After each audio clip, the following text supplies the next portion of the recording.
future. We'll hear from someone who survived the attack.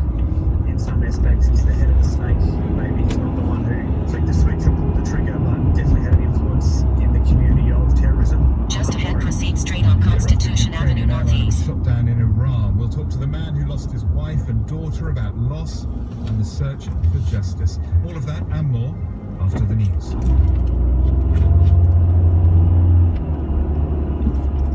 Live from NPR News, I'm Janine Herbst. Proceed straight on Constitution Avenue Northeast, then make a right turn on First Street Northeast. For his swift removal from office. NPR's Amy Held reports after Wednesday's deadly attack on the Capitol, Democratic lawmakers say 12 days is too long to wait for Using the right lane, make a right turn on First Street Northeast. of Rhode Island says more than 100 of his colleagues have signed on to new articles of impeachment for abuse of power. After a violent mob of pro-Trump extremists ransacked the Capitol Wednesday, earlier Trump led a nearby rally, repeating the false claim the election was stolen, telling his supporters to go to the Capitol. No president has been impeached twice, a tantalizing prospect of political punishment for Democrats. Party leaders say a faster route of removal would be invoking the 25th Amendment.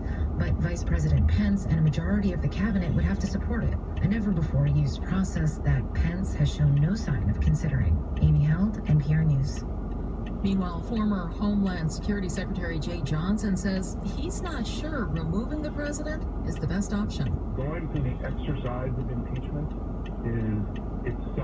would itself be a very, very partisan act and would perhaps create an environment in which the incoming President-elect Biden. Just ahead, proceed straight on First Street Southeast using the upcoming right lane. I think that has to be consideration for the next 12 days. Speaking there on NPR's Morning Edition. But Johnson also says Using he the right thinks lane, anyone proceed straight around on Trump First with Street influence Southeast. should tell him to leave town until January 20th and let Pence run the country.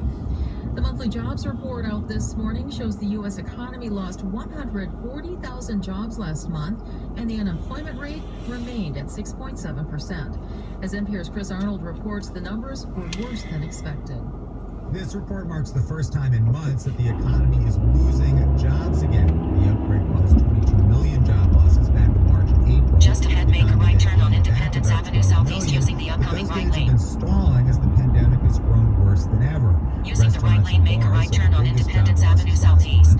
Many economists are hopeful, though, that job gains will pick up, in part thanks to the $900 billion stimulus package